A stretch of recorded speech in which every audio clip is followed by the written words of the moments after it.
Hello friends, नमस्कार।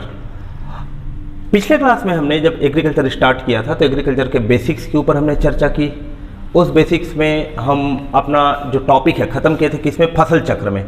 फसल चक्र क्या होता है कि एक निश्चित समय में और निश्चित क्षेत्र पर, निश्चित जगह पर जब हम एक फसल के बाद दूसरी फसल लेते हैं, किस आधार पर यह प्रक्रिया को अपनाई जा रही थी, एक फसल के बाद दूसरी फसल की मृदा की उर्वरा शक्ति और मृदा के जो भी भौतिक जो लक्षण है वो सभी या उनके जो कैरेक्टरिस्टिक हैं वो सही तरीके से मेंटेन रहे। तो इस मेंटेनेंस, इस चीज़ को मेंटेन करने के लिए, इस चीज़ को बनाए रखने के लिए हम फसल चक्र की अवधारणा को लाए थे। और फसल चक्र क्यों करना चाहिए, उसके लाभ और फसल चक्र कैसा करना चाहिए, उसके बारे में हमने पिछले क्लास में देखा था। अभी का जो टॉपिक है हमारा सस्यन प्रणाली। तो सस्यन प्रणाली को समझने के लिए हमें पहले इस शब्द को समझना पड़ेगा, सस्यन क्रम। एग्रीकल्चर ये टॉपिक है, कुछ टिपिकल वर्ड्स हमें मिलेंगे, हमें उन शब्दों को अपने लैंग्वेज में आसान से शब्दावली में हमें समझते हुए चलना है। तो पहला चीज हम बात करते हैं सस्यन क्रम का, क्योंकि जब सस्यन क्रम समझ में आएगा तब सस्यन प्रणाली के बारे में हम बात कर पाएंगे। सस्यन का मतलब क्या होता है, सस्य का मतलब होता है क्रॉप, सिंपल सा मतलब है फसल। कृषि अलग चीज हो जाता है, फसल अलग चीज है। दोनों में हम अभी अंतर के बारे में बात करेंगे, अंतर हम देखेंगे। मगर जो हम पहले ये बात कर रहे हैं सस्यन क्रम को लेकर, सस्यन क्रम का मतलब क्या होता है कि जो फसल चक्र है, कोई भी फसल चक्र जब किसी क्षेत्र के अधिकतर किसानों द्वारा फॉलो किया जाता है, किसानों द्वारा जब फॉलो किया जाता है, अर्थात कोई एक फसल चक्र हमने बात किया, कोई भी एक फसल चक्र को यदि किसी एक निश्चित क्षेत्र में मैक्सिमम फार्मर्स, अधिकतर जो किसान हैं वो क्या करते हैं, उसको फॉलो कर रहे हैं, वो लोग सब के सब उसे क्या करते हैं, उसी फसल चक्र को अपना रहे हैं, तो वो फसल चक्र ही क्या कहलाएगा, सस्यन क्रम कहलाएगा। जैसे एक गांव पर यदि कोई एक व्यक्ति अपने अकेले खेत में बस ऐसे फसल क्रम को उगाने की बात करता है, इस प्रकार से सिस्टम की वो बात कर रहा है फसल चक्र को लेकर, कि जैसे पिछले क्लास में हमने देखा था कि कपास के साथ मेथी उगाना। हो सकता है एक किसान कपास के साथ मेथी की क्या कर रहा है, पैदावार ले रहा है, या हो सकता है धान के बाद गेहूं उगाने की बात करता है। पहले उसने खरीफ फसल में धान की फसल ली और रबी फसल में उसने गेहूं की फसल ले लिया, चना की फसल ले ली, हो सकता है, ये मान लिया। तो यदि ये पूरा एक गांव है, ये मान लेते हैं ये पूरा गांव है, ये गांव बहुत सारे छोटे छोटे ऐसे खेत में बटे हुए हैं, बहुत सारे विभिन्न प्रकार के खेत में। हो सकता है कि केवल इस खेत का जो मालिक है, ये जो किसान है, ये किसान बस केवल यदि धान के साथ में गेहूं की पैदावार ले रहा है तो उसी स्थिति में ये केवल फसल चक्र कहलाएगा। मगर यदि इस गांव के लगभग सभी किसान, जितने मैं राइट में लगा रहा हूं, लगभग मान लीजिए आप, इतने सारे जो किसान हैं, ये सब के सब किसान यदि इसी फसल चक्र को अपनाते हैं, अर्थात ये सभी किसान एक ही पद्धति को फॉलो कर रहे हैं कि पहले खरीफ में उन्होंने धान लिया और रबी फसल में उन्होंने गेहूं की फसल उपजाई, तो ये फसल चक्र है। इस एक फसल चक्र को एक पर्टिकुलर क्षेत्र के अधिकतर किसान क्या कर रहे हैं, फॉलो कर रहे हैं। तो ये हमारा क्या कहलाता है, सस्यन क्रम कहलाता है। तो सस्यन क्रम का सामान्य सा तात्पर्य है कि अधिकतर किसानों द्वारा फॉलो किए जाने वाले फसल चक्र को ही सस्यन क्रम कहते हैं। बहुत छोटा सा, बहुत सिंपल सा डेफिनेशन था। अब यदि इसी सस्यन क्रम को, यही जो सस्यन क्रम है, सस्यन क्रम, इसी को जब हमने क्या कर दिया, मैनेजमेंट से जोड़ दिया, अर्थात इसको हमने प्रबंध भी कर दिया, तो इस स्थिति में ये कहला जाता है सस्यन प्रणाली। सस्यन प्रणाली बहुत छोटी सी बात है। देखिए सस्यन प्रणाली हम जो पढ़ रहे थे ये क्या है, सस्यन प्रणाली तब समझ में आ पाएगा जब सस्यन क्रम समझ पाएंगे, और सस्यन क्रम कब समझ में आएगा, जब फसल चक्र समझ में आएगा। तो फसल चक्र क्या होता है, अधिकतर किसानों द्वारा फॉलो किए जाने वाला या लागू किया जाने वाला फसल चक्र होता है एक निश्चित क्षेत्र में, एक निश्चित अवधि में। और यही जो सस्यन क्रम है, ये सस्यन क्रम, सस्यन प्रणाली कब बनता है, जब सस्यन क्रम को प्रबंधात्मक तरीके से किया जाता है, अर्थात सस्यन क्रम के साथ साथ हम उसमें मैनेजमेंट भी लागू करते हैं, तो वो हमारा क्या कहलाता है, सस्यन प्रणाली कहलाता है। तो सस्यन प्रणाली की जब बात करेंगे, सस्यन प्रणाली के ऊपर जब चर्चा करते हैं, तो सस्यन प्रणाली इंग्लिश में क्रॉपिंग सिस्टम कहते हैं। तो क्रॉपिंग सिस्टम जो है, ये क्रॉपिंग सिस्टम है, ये क्रॉपिंग सिस्टम जो है ये क्रॉपिंग पैटर्न प्लस मैनेजमेंट, इन दोनों का योग होता है, इन दोनों का समीशन होता है। अब क्रॉपिंग पैटर्न जो है सस्यन प्रणाली, इसका मुख्य उद्देश्य क्या है? क्रॉपिंग पैटर्न तो हमने ये देख लिया कि निश्चित वातावरण में उपलब्ध संसाधन से आय प्राप्त करने हेतु अपनाया गया सस्यन क्रम और इसका प्रबंधन ही सस्यन प्रणाली कहलाता है। तो सस्यन क्रम क्यों कर रहे हैं हम लोग? आय प्राप्त करना मुख्य कारण है, मुख्य कारक है सस्यन क्रम अपनाने का।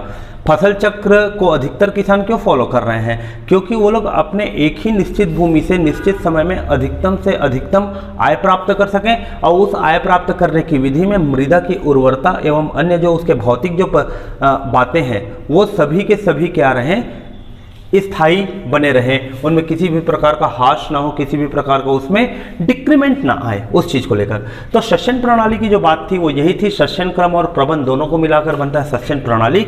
तो सस्यन प्रणाली का मुख्य उद्देश्य क्या है? तो सस्यन प्रणाली का मुख्य उद्देश्य है सभी संसाधन जैसे भूमि, जल, सौर विकिरण का समुचित उपयोग करना है। बात को ध्यान देंगे, इसका मुख्य उद्देश्य क्या है सस्यन प्रणाली का? जब इसके उद्देश्य की हम बात करते हैं तो ये उद्देश्य हो जाता है सभी जो संसाधन है, सभी संसाधन अर्थात भूमि हो गया, जल है और सौर ऊर्जा, इन सभी का समुचित उपयोग करना, इन सभी का समुचित उपयोग करना। बात को ध्यान देंगे, भूमि, जल, सौर ऊर्जा का समुचित उपयोग करते हुए, इनका उपयोग करते हुए उत्पादन स्तर को स्थिर रखते हुए हम कैसे ज्यादा से ज्यादा उत्पादन ले सकते हैं, इसी का अध्ययन किया जाता है कि इसमें सस्यन प्रणाली में। अर्थात उत्पादन स्तर को स्थिर रखने का तात्पर्य है कि भूमि की उपजाऊपन को और अन्य भौतिक तत्वों को स्थिर रखते हुए अधिक से अधिक हम उत्पादन करने की बात करते हैं। तो जितने अधिकतम हम उत्पादन ले सकते हैं, उस उत्पादन लेने के लिए ही जो हम पढ़ाई कर रहे हैं वही हमारा सस्यन प्रणाली कहलाता है। यह तो बहुत छोटी सी बात हो गई। अब उत्पादन प्रणाली में या सस्यन प्रणाली की हम बात करते हैं। तो सस्यन प्रणाली अधिकतम उत्पादन की ओर जोर देता है। सस्यन प्रणाली का जो बात है, सस्यन प्रणाली ये क्या करता है? अधिकतम उत्पादन की बात करता है। तो अधिकतम उत्पादन लेने के लिए दो बातें आती है। पहला है परंपरागत किसान क्या करते थे? परंपरागत कृषक किसे फॉलो करते थे? किन दो बातों को? और दूसरा है आधुनिक कृषक। आधुनिक कृषक ये किन दो बातों को मूल रूप से जोड़ देते हैं? तो परंपरागत कृषि या परंपरागत कृषि प्रणाली के तहत एक ही भूमि से एक ही निश्चित समय में अधिकतम उत्पादन हम कैसे ले सकते हैं? क्योंकि जैसे हम अधिकतम उत्पादन लेंगे तो बहुत सारी चीजों को हमें मैनेज करना पड़ेगा, और वही जो मैनेज कर रहे हैं फसल चक्र के साथ में, वही तो सस्यन प्रणाली कहला रही है हमारी। तो सस्यन प्रणाली क्या है? अधिकतम उत्पादन करने के लिए लाया गया एक टर्मिनोलॉजी है, एक पद है। और अधिकतम उत्पादन लाने के लिए जब वैज्ञानिक पद्धति का जन्म नहीं हुआ था, वैज्ञानिक पद्धति से जब कृषि नहीं होती थी, जब लोग परंपरागत रूप से कृषि कार्य करते थे, तो परंपरागत रूप से कृषि कार्य करने के लिए कौन सी दो बातों को महत्व देते थे? पहला है अधिकतम उत्पादन के लिए पहला चीज, परंपरागत कृषक उत्पादन को अधिकतम बढ़ाने के लिए पहला कृषि क्षेत्र में वृद्धि करते थे, या दूसरा है फसल के इकाई क्षेत्र में उत्पादन करते थे, उत्पादन में उत्पादकता बढ़ाकर। तो इसका पहला जो चीज है वह है कृषि क्षेत्र में वृद्धि कर, और दूसरा है इकाई क्षेत्र में उत्पादकता बढ़ाकर, कृषि क्षेत्र में वृद्धि कर, अर्थात पहले जमाने में क्या होता था, लोगों के पास क्षेत्र बहुत थे, बहुत खाली भूमि मौजूद थी। समय बढ़ने के साथ जनसंख्या जब बढ़ते गया तब तो कृषि क्षेत्र में कमी आनी चालू हुई। पहले एक कृषक, एक किसान 1 एकड़ या 2 एकड़ में खेती कर रहा है अपनी जरूरत के हिसाब से। जरूरत बढ़ी, उत्पादन बढ़ाना है, तो अब उसने कृषि क्षेत्र को बढ़ा दिया, अब वो 5 एकड़ में खेती करना चालू कर दिया। फिर जरूरत बढ़ी, फिर उसने उत्पादन बढ़ा दिया, उसने 10 एकड़ में खेती करना चालू किया।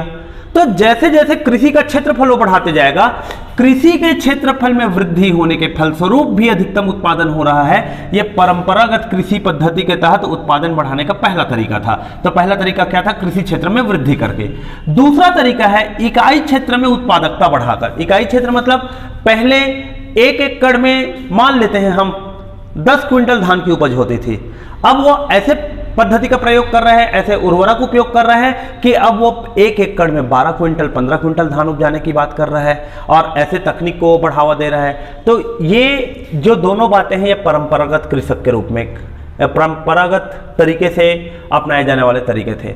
मगर जब आधुनिक कृषि की हम बात करते हैं तो आधुनिक कृषि में इन दोनों बिंदु के अलावा भी 2 और पॉइंट आ जाते हैं। आधुनिक कृषक अधिकतम उत्पादन कैसे लेते हैं, उपरोक्त तो दोनों पहला और दूसरा तो है ही, इनके अलावा तीसरा वो कौन से बिंदु की बात करते थे, इकाई समय में उत्पादन बढ़ाकर, अर्थात इकाई समय में उत्पादन बढ़ाकर, पहला तीसरा बिंदु। और चौथा था इकाई स्थान में उत्पादन बढ़ाकर, इकाई स्थान में उत्पादन बढ़ाकर। दोनों में अंतर है। परंपरागत कृषक अधिकतम उत्पादन लेने के लिए या तो कृषि क्षेत्र में वृद्धि करते थे या इकाई क्षेत्र में उत्पादकता बढ़ाते थे। इकाई क्षेत्र अर्थात 1 एकड़ ही जमीन है, 10 क्विंटल से 12 क्विंटल 15 क्विंटल तक उत्पादन उन्होंने बढ़ा दिया। मगर जब आधुनिक कृषि आया तो यहां यह बात आ गई इकाई समय में उत्पादन बढ़ाकर। इकाई समय में उत्पादन बढ़ाने का तात्पर्य क्या है, पहले जैसे 1 वर्ष में अधिकतम 2 फसल लिया जाता था, समय 1 वर्ष है, खेत भी 1 एकड़ है, पहले 2 फसल लिए, अर्थात यह हुआ कि इकाई समय में 2 फसल ले रहे हैं और 2 बार उत्पादकता हम ले रहे हैं। अब क्या हुआ, आधुनिक कृषि आ गया तो जैसे पहले कटाई मिसाई के लिए मैनुअल पद्धति से उपयोग होता था तो समय काफ़ी लग जाते थे। अब मशीन से होता है तो जिस दिन फसल पकी एक ही दिन में जाकर कटाई और मिसाई दोनों का काम हो गया, दूसरे दिन उसकी जुताई करके फिर से उसमें खेती लगा सकते हैं। तो जो बीच में 10-15 दिन का जो समय जो जा रहा था, पहले हल से जुताई करते थे, अब ट्रैक्टर से जुताई कर रहे हैं। तो मशीनीकरण को भी जब कृषि में लागू किया गया तो जो समय अंतराल है एक फसल लेने के लिए, जो समय अंतराल पहले 6 माह का होता था, अब वो समय अंतराल 4.5 माह से 5 माह का हो गया। तो बीच में 1-2 महीने का समय बच गया। दोनों फसल को मिलाकर देखेंगे तो 3 माह का समय बच जाता है। उस 3 माह के समय में एक और फसल ले लिया जा रहा है, अर्थात 1 वर्ष में एक ही भूमि से पहले 2 फसल लिया जाता था, अब फसल की संख्या बढ़ाकर कितनी कर दी गई, 3 कर दी गई है। खरीफ रबी के साथ जायद का भी फसल ले लिया जा रहा है। तो इकाई समय अर्थात इकाई समय का तात्पर्य है 1 वर्ष की हम बात कर रहे हैं। 1 वर्ष में पहले उत्पादन हम 2 बार करते थे, अब उत्पादन हम 3 बार कर रहे हैं, कई कई जगह पर 4-4 बार भी उत्पादन कर रहे हैं, ज़्यादा से ज़्यादा वैज्ञानिक पद्धति या वैज्ञानिक तरीकों को इस्तेमाल करके। तो इकाई समय में उत्पादन बढ़ाकर, मगर यह कब संभव है, जब आधुनिकता को हम इसमें समावेश करेंगे, मशीनीकृत कृषि करेंगे, मशीनीकरण हम लाएंगे अपने कृषि में, तब यह होगा। तो इकाई समय में उत्पादन बढ़ाया और आधुनिक पद्धति को हमने किस में उपयोग किया, इकाई स्थान में उत्पादन बढ़ाकर। देखिए, इकाई क्षेत्र में उत्पादकता बढ़ाना अलग स्थिति है और इकाई स्थान में बढ़ाना अलग बात है, दोनों में अंतर है। इकाई क्षेत्र में उत्पादकता बढ़ाने का तात्पर्य यह था कि 1 एकड़ में 10 क्विंटल से उत्पादन को बढ़ा के हमने 12 क्विंटल किया। मगर इकाई स्थान में उत्पादन बढ़ाने का तात्पर्य यह होता है कि नीचे की भूमि पर कृषि हो रही है, 1 एकड़ ही है, 1 एकड़ भूमि पर कृषि हो रही है, मगर यहीं पर यदि इस तरीके से क्या किया जाए, पिलर लगाकर या लकड़ी का लगाकर इस पर हमने इसी स्थान पर और भी कुछ फसल को कुछ ऊंचाई पर हमने लगा दिया, कुछ गैप पर लगा दिया, तो एक ही समय पर स्थान मतलब इसके चारों ओर के जो वातावरण है, इस चारों वातावरण पे यदि हम अपनी उत्पादकता ले रहे हैं तो ये हमारा क्या कहलाता है, इकाई स्थान में उत्पादन बढ़ाकर। नीचे खेती जो हो रही है वो हो ही रही है, उसमें कोई अंतर नहीं है। हो सकता है बहुत से पेड़ लगा दिए गए हैं इस खेत के चारों तरफ और उस पेड़ पर बहुत से टोकरी लटकाकर उसमें छोटे छोटे फार्मिंग कर रहे हैं, अर्थात क्या है, क्षेत्रफल उतना ही है, मगर हम जमीनी स्तर के स्थान को उपयोग करने के साथ साथ हम उसके ऊपर के स्पेस एरिया को भी हमने यदि उपयोग किया, ऊपरी सतह को भी हमने उपयोग किया, तो ये हमारा क्या कहलाता है, इकाई स्थान में उत्पादन बढ़ाकर है। ये सिर्फ जमीनी क्षेत्र की बात करता है, ये पूरा का पूरा जमीन के साथ साथ आसमान की भी बात करता है। तो इकाई स्थान में उत्पादन बढ़ाकर भी हम क्या करते हैं, आधुनिक कृषि करते हैं। जैसे देखिए आज की स्थिति में एक बहुत अच्छा है मशरूम कल्चर, मेरे ख्याल से सभी कोई सुने होंगे। धान की खेती करने के लिए क्षेत्रफल चाहिए होता है, मशरूम की खेती करने के लिए स्थान चाहिए होता है। मशरूम की खेती को क्या किया जाता है, एक कमरे के अंदर भी, कमरे के अंदर का क्षेत्रफल छोटा सा होता है, यदि उसमें धान की पैदावार लेंगे तो बहुत कम धान मिलेगा उतने क्षेत्रफल में, मगर यदि उस जगह पर ऊपर में बहुत सारे जो रेलिंग्स रहते हैं उन सब में रस्सी निकाल कर इस प्रकार से, जैसे ये एक कोई कमरा है, अब इस कमरे में यहाँ ऐसे करके रेलिंग लगा दिया गया और इसमें ऐसे इस प्रकार से डोर निकालकर या रस्सी निकालकर इन सभी रस्सी पर इस तरीके से बकेट रख दिया गया और इन सभी बकेट में मशरूम का कल्चर कर दिया गया। अर्थात क्या हुआ कि इस जगह के स्थान का मैक्सिमम यूटिलाइजेशन किया गया और इस मैक्सिमम यूटिलाइजेशन से भी उत्पादन क्या हुआ, बढ़ गया। मशरूम भी तो कृषि का एक हिस्सा है, एक अंग है। यदि केवल इस रूम के क्षेत्रफल बस में, अर्थात जमीनी स्तर के क्षेत्रफल में यदि आप मशरूम उगाओगे उतना उत्पादन नहीं बढ़ेगा जितना कि हम उसके पूरे एंटायर स्पेस को हम कवर करते हैं तो उत्पादन बढ़ेगा। तो इस प्रकार से सस्यन प्रणाली का उद्देश्य था कि अधिकतम उत्पादन प्राप्त करना, उत्पादन स्तर को स्थिर रखते हुए। उत्पादन स्तर को स्थिर रखने का तात्पर्य है कि मृदा की उर्वरा शक्ति, उपजाऊ शक्ति, जल क्षमता, ये सभी नियत बने रहे और ये नियत बने रहने के पश्चात भी उत्पादन अधिकतम हो। तो अधिकतम उत्पादन के लिए दो प्रकार की पद्धति प्रयोग की जाती थी।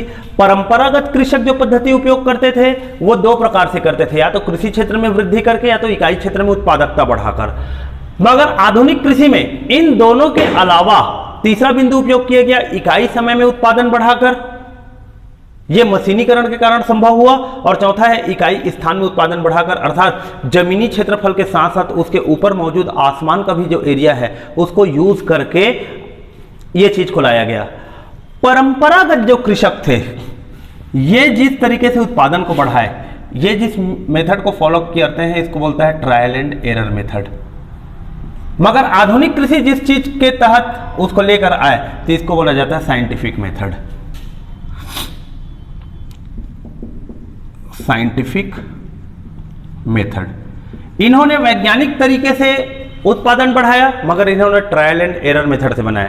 ट्रायल एंड एरर मेथड का तात्पर्य यह होता है कि एक बार प्रयास करो, उसमें गलती हुई तो अगले बार प्रयास को बदल के करो।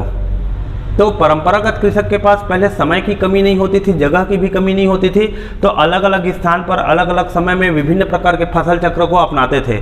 एक समय आने के बाद उन्हें पता चल गया कि इस फसल के बाद ये फसल ही उपयोग करना चाहिए, तभी फसल चक्र का बहुत अच्छा लाभ मिल पाता है। मगर वो कैसे किए, उन्होंने वैज्ञानिक तरीके से अध्ययन नहीं किया, उन्होंने 8 साल 10 साल के फसल उपज की गणना को देखा और उसके आधार पर ही वो कृषक क्षेत्र में अधिकतम उत्पादन की बात कर रहे थे। तो ये तो थी सस्यन प्रणाली की बात। सस्यन प्रणाली के बाद आता है कृषि प्रणाली। सस्यन प्रणाली का ही अगला जो हिस्सा होता है वो है कृषि प्रणाली।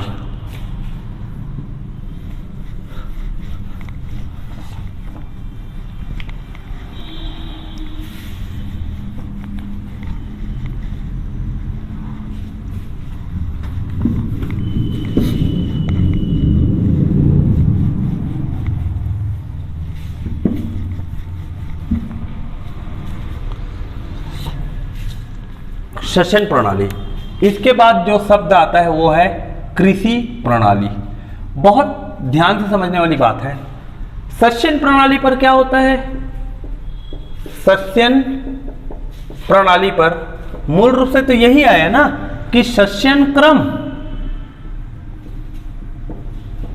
को प्रबंधात्मक तरीके से कर रहे हैं हम, अर्थात मैनेजमेंट भी हमने उसमें क्या कर दिया, लागू कर दिया।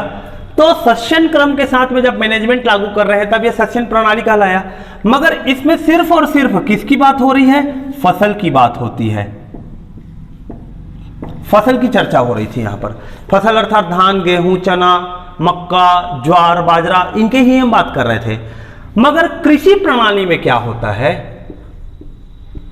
कृषि प्रणाली में सस्यन प्रणाली के साथ साथ सस्यन प्रणाली के साथ पशुपालन, एक नाम देखेंगे कृषि प्रणाली में क्या है, सस्यन प्रणाली तो हमने यूज किया ही, अर्थात फसल लेने के साथ साथ हम पशुपालन कर रहे हैं, मुर्गी पालन कर रहे हैं, मधुमक्खी पालन कर रहे हैं, दुग्ध का व्यवसाय कर रहे हैं हम। ये सभी चीजें जब हम मिला लेते हैं तब ये कृषि प्रणाली कहलाती है।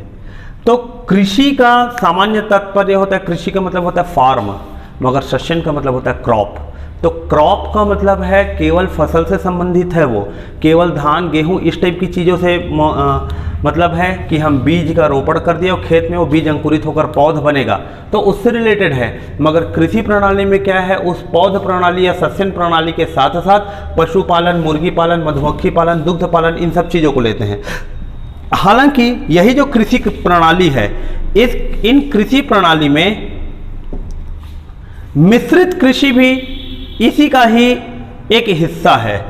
जैसे देखिए, जब कृषि प्रणाली की बात करते हैं तो कृषि प्रणाली फार्म उद्योग, सस्यन, डेयरी, मछली पालन, मधुमक्खी, इन सब में आता है। मिश्रित कृषि भी यही कहलाता है। मिश्रित कृषि जैसे एक कृषि प्रणाली है और कृषि प्रणाली के साथ मिश्रित कृषि की हम बात करते हैं, ये दोनों एक ही चीज है। मिश्रित कृषि की जब हम बात करेंगे तो कृषि प्रणाली और मिश्रित कृषि ये दोनों के दोनों बिल्कुल एक दूसरे के बराबर ही होते हैं, एक दूसरे के ही जैसे हैं। मगर दोनों में अंतर क्या होता है, कृषि प्रणाली और मिश्रित कृषि के उद्देश्य में अंतर है।